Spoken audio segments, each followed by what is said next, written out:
પધરામણી આ પથ્થર અને ઈંટના બનાવેલ ઘરની વાત નથી કરી મહાપુરુષોએ. હૃદયરૂપી ઘરની અંદર જ્યારે સદગુરુની પધરામણી થાય ને, એ પધરામણી સાચી. બાબુરામજી મહારાજે સુંદર સત્સંગ કીધો. 15 તિથિ આપણે પરસોત્તમ બાપુની, એની અંદર તો બધો નિચોડ આવી જાય છે. એના પછી સત્સંગ કરવાનો કઈ રહેતો નથી. એમાં પછી થોડું જાજો આરતીરામ બાબુ અને પ્રદીપ મહારાજે પણ સંક્ષેપમાં સુંદર જ્ઞાનનો એવો ધારા ચાલી. શંભુભાઈએ પણ વાણીની અંદર અખા ભગતની જે વાણી લીધી એ પણ સુંદર હતી. તો હવે સત્સંગની અંદર તો વિશેષ શું કહેવાનો આવે?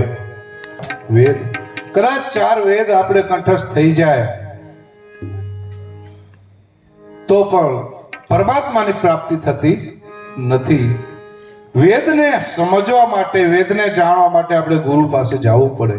કારણ કે ગુરુ ઈશ્વર સે અધિક હૈ, બ્રહ્મ રૂપ ભગવાન કહે પ્રીતમ પદ પરસ્તા કાટે કોટી અજ્ઞાન. પરમાત્માની પ્રાપ્તિ કરવી હોય તો આપણે ગુરુના શરણો લેવો પડે છે. અને ગુરુના ચરણે જઈને ત્યારે આ ભેદ મળે છે. શાસ્ત્રની અંદર સબર ભરેલો છે, પણ એમને એમ કઈ પરમાત્મા હાથે આવતો નથી આવતો. એનું કારણ કે આપણી ગમ નથી. પડ્યો છે એક જગ્યાએ અને આપણે ગોતીએ બીજી જગ્યાએ. પડ્યો છે ત્યાં ગોતે નહીં, ગોતે છેટે છેટે, જેની સુરતા સુગળ સમેટે એના ઘટડામાં સાહેબો બેઠે. જ્યાં પડ્યો હોય ને ત્યાં ગોતીએ તો એ વસ્તુ મળે. એક ડોશીમાં ગોદડો સીવતા હતા. ગોદડો સીવતા સીવતા સુઈ ક્યાંક પડી ગઈ.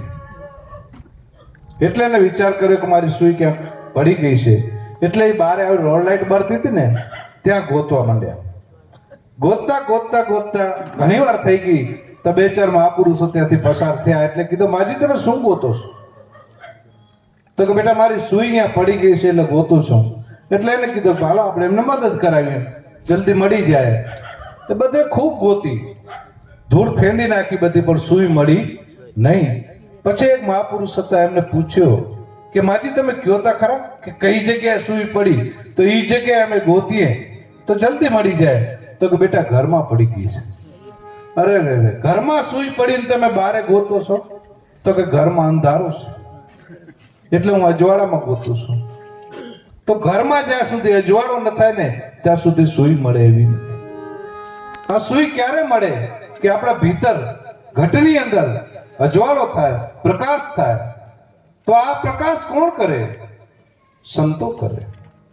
સંતોનો એક જ હેત છે, એક જ ભાવ છે કે સરવર તરવર સંતજન ચોથા વર્ષે મેઘ, પરમાર્થ કો કારણે ચારો જરિય દે. આ સંતો પરમાર્થ. જેવી રીતે સરોવરની અંદર પાણી સબર ભરેલો હોય તો એ પાપીને પણ તરસ મિટાવે અને પુણ્યશાળીની પણ તરસ મિટાવે છે. ઝાડ, તરવર કેતા ઝાડ નીચે તો પાપી બેસે તોય ભલે અને પુણ્યશાળી બેસે તોય ભલે, એ શીતળતા બધેને સંયમ આપે છે. સરોવર તરવર સંતજન, તો સંત પણ એવા જ છે. કારણ કે પરમ હિતકારી, પરહિત માટે દેહ ધર્યો. એ પણ જે જ્ઞાની જાય તો ભલે અને અજ્ઞાની જાય તો ભલે. અજ્ઞાનીને જ્ઞાનીમાં કન્વર્ટ કરવાની તાકાત સંતમાં છે કે આને કઈ રીતે રસ્તે ચડાવવો. આ મહાપુરુષોની એ જ મહેનત છે કે ગુરુજીને ઘરે બોલાવી અને આવા રૂડા સત્સંગ રાખી અને કોઈ કદાચ એમાંથી 2 જીવ જાગી જાય. આ પરમ હિતકારી છે, આ પરમાર્થનું કામ છે. એટલા માટે આ બધું જાગરણ કરીએ છીએ. મહાપુરુષો પરમાત્માને મળવા માટે કેટલો મંથન કરવું પડે. તો આ તો સહેજે સહેજે મળી જાય. પણ સહેજે કેને મળે? કે જેનો લક્ષ્ય. જ્યાં સુધી આપણો લક્ષ્ય હોય નહીં ને ત્યાં સુધી પરમાત્મા હાથમાં આવતા નથી. સામરિયાને મળવો સહેલો છે, અઘરો નથી. પહેલા અઘરો હતો, તપ કરવા પડતા, જપ કરવા પડતા, એના પાસે વ્રત કરવા પડતા, પણ અત્યારે એવું નથી. મહાપુરુષ કે કલી કેવલ નામ આધાર. જો નામને જાણી લે ને તો સહેલો છે કે સુગમ સુગમ સાંભળ્યો વાલો, કે જેને શિર સદગુરુ હોય. સુગમ સુગમ સાંભળ્યો વાલો, શિર સદગુરુ હોય જેને રે. દુર્મતી કો દેખત નહીં, કઈ બતાવો કેને રે. સુગમ સુગમ સાંભળ્યો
સુગમ સાંભળ્યો વાલો, ચિર સદગુરુ હોય જેને,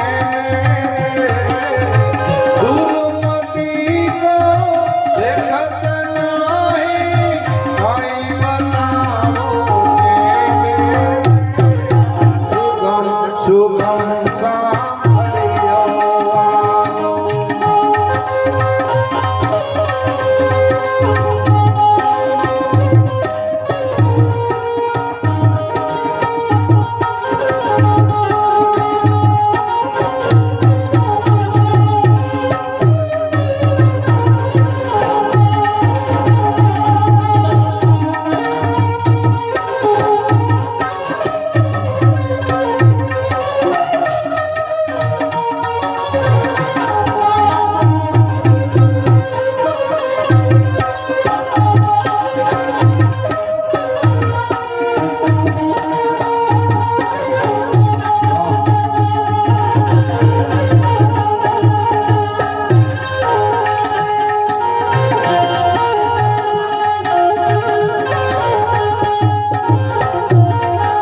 મહાપુરુષો એક જ વાત કરી કે સુગમ સુગમ સાંભળ્યો વાલો, કે જેને શિર સદગુરુ હોય, જેને શિર સદગુરુ હોય ને એને સુગમ છે, બાકી તો નક દૂર છે.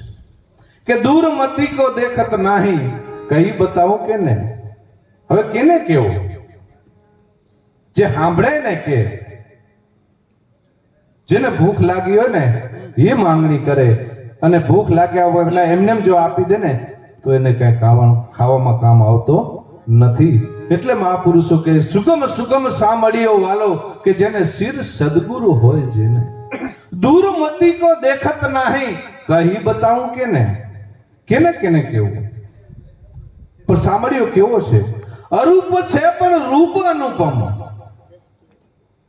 અરૂપ છે, જો બતાવવા જાય તો દેખાય એવો નથી. હમણાં મહારાજે સુંદર પદ લીધો, આંખે દેખાડ્યા ને હાથે જલાયા, નામ તણા નિશાન. પણ આ કેને? કે સદગુરુ મહારાજને શરણે જઈએ, એ યુક્તિ કરે ત્યારે આ વસ્તુ સમજાય, નકા વસ્તુ સમજાય એવી નથી. અરૂપ છે પણ રૂપ અનુપમ, પણ દ્રષ્ટિ હોય તો દેખે. આ ચામડાની આંખે પરમાત્મા દેખાય એવો નથી. એના માટે ગુરુગમ લોચન જોઈએ.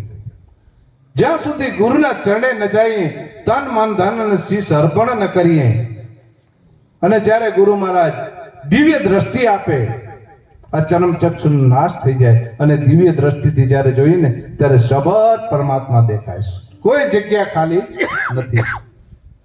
ગીતામાં પણ કૃષ્ણ કહે કે કોઈ અણુ અણુમાં મારો વાસ છે. તો અણુ અણુમાં જો પરમાત્મા હોય તો સબર વ્યાપક પરમાત્મા હોય ને હોય. એના વગર કોઈ જગ્યા ખાલી નથી. પણ આપણી દ્રષ્ટિમાં કેમ નથી આવતું? આપણી દ્રષ્ટિમાં નથી આવતો એનું કારણ છે કે આપણે દિવ્ય દ્રષ્ટિ લીધી નથી.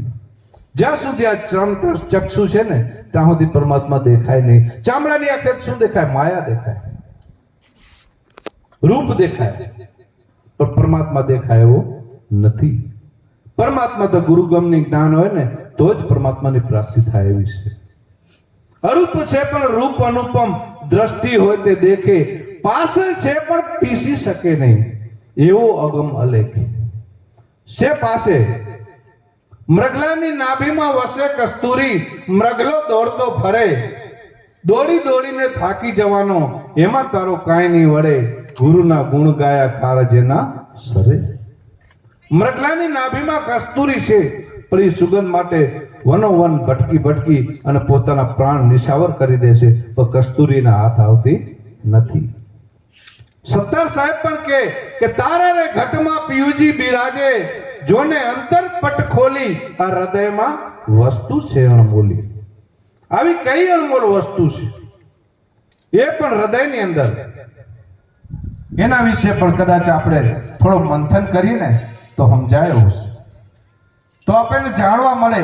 આપણા પાસે ગુરુ આયા હોય અને ગુરુ પાસે કદાચ આપણે કોઈ વાત ન સમજાણી હોય તો એનો સંકોચ કરી વગર આપણે એમને પ્રશ્ન પૂછી શકીએ કે પ્રભુ મને આ વાત સમજાતી નથી. પણ જ્યાં સુધી આપણે આપણી હોશિયારીમાં રહીને તો આ વાત સમજાય એવી નથી. એટલે કીધું કે અરૂપ છે પણ રૂપ અનુપમ, પણ દ્રષ્ટિ હોય તે દેખે, પાસે છે પણ પીસી શકે નહીં એવો અગમ અલેખે છે. પાસે પણ દેખવામાં આવતો નથી. તમે જોજો રે આમાં જંત્રીનો વગાડનાર કોણ છે? કોઈ જંત્રીનો બજાવનાર તો છે. આ જંત્રી વાગી રહી છે, આ ઝાલરી વાગી રહી છે, તો આનો બજાવનાર તો કોક છે ને છે. પણ છતાં આપણી એ જગ્યાએ બુદ્ધિ પહોંચતી નથી. એનું કારણ એક જ કે આપણે સંતનો શરણો નથી શીખાડ્યો. સંત સમાગમ નિષ્દિન કરીએ, સાંભળીએ શુદ્ધ બોલી. સંતનો સમાગમ, સમાગમ સંતનો સુખકારી, લ્યોને રામ નામ હૃદય ધારી, સમાગમ સંતનો સુખકારી. આવા સંતનો સમાગમ જ્યાં સુધી આપણે ન થાય, સત્સંગ તો એક જ વખત થાય છે, વારે વારે સત્સંગ થતો નથી. એક જ વખત સત્સંગ થાય. આપણે ગુરુચરણે ગયા તેથી આપણો સત્સંગ થઈ ગયો. આ પછી જ સમાગમ છે. સમાગમ કરી અને કદાચ આપણો આગો પાછો થઈ ગયો ને તો એ સીધો થઈ જાય. એ આ સમાગમમાં થાય. એટલે કે સમાગમ સંતનો સુખકારી, લ્યોને રામ નામ હૃદય ધારી. રામનો નામ લેવાનું, પણ ક્યાં? હૃદય ધારીને. જ્યાં સુધી હૃદય ઉપર રામ બિરાજે નહીં ત્યાં સુધી આ વાત કેમ સમજાય? નકા બધેનો હેતુ તો એક જ છે કે પરમાત્માને મળવો, પરમાત્માને મળવો. કોઈ જપ કરે, તપ કરે, વ્રત કરે, પણ એમ પરમાત્મા આવતો નથી. આ સાધનમાં આવે એવો નથી. સાધન શું રે કરું સ્વામી, સાધનમાં ના આવે. આ સ્વામી સમજણમાં આવે. આ વાત છે સમજણની. અરૂપ છે પણ રૂપ અનુપમ, દ્રષ્ટિ હોય તે દેખે, પાસે છે પણ પીસી શકે નહીં એવો અગમ અલેખે. અત્યારે હરેક જગ્યાએ પરમાત્મા બિરાજમાન છે, પણ આપણે દેખાતો નથી. અને સંતો એમ કે છે કે હર ઘટો ઘટ પરમાત્મા બિરાજમાન છે, તો નથી દેખાતો. એનું કારણ શું? કે આપણી અજ્ઞાનતા, આપણો અહમ. જ્યાં સુધી આપણો અહમ ન નીકળે ત્યાં સુધી આ વસ્તુ જણાય નહીં. કારણ કે પદ બે જ છે, એક હું પદ અને એક હરિપદ. જો હરિપદને રાખવો હોય તો હું પદને તજવો પડશે, અને હું પદ રાખવો તો હરિપદને તજવો પડશે. એક મ્યાનમાં બે તરવાલ ક્યારે રહેતી નથી. એટલે મહાપુરુષો કહે છે કે તમે જાણી લો, તમે જાગી જાઓ. હમણાં તિરામામાં એ જ વાત કરી કે આવરણ આડા આવી ગયા છે. ગુરુ કોઈ યંત્ર લઈ આવીને ફિટ નથી કરતા, કોઈ મંત્ર આપતા નથી. એ તો એક જ કે એના આવરણ છે, આવરણ કાઢી નાખે. જ્યાં સુધી આપણા આવરણ ન નીકળે ત્યાં સુધી આ પરમાત્મા હાથ આવે એવો નથી. એટલા માટે વધારે સમય ન લેતા, સિગ્નલ મળી ગયો છે એટલે આટલો બોલી વાણીને વિરામ આપું. બોલવામાં કાંઈક ક્ષતિ રહી ગયો હોય તો ઉદાર દિલે ક્ષમા કરજો. અને કદાચ બાપુ અમારી આપના સમક્ષ બોલવાનો અમારો થાય છે, અમારી ક્યાંય ક્ષતિ રહેતી હોય તો જરૂર અમને માર્ગદર્શન કરજો અને અમે અમારી ભૂલ સુધારી શકીએ. બોલ સદગુરુ મહારાજની જય.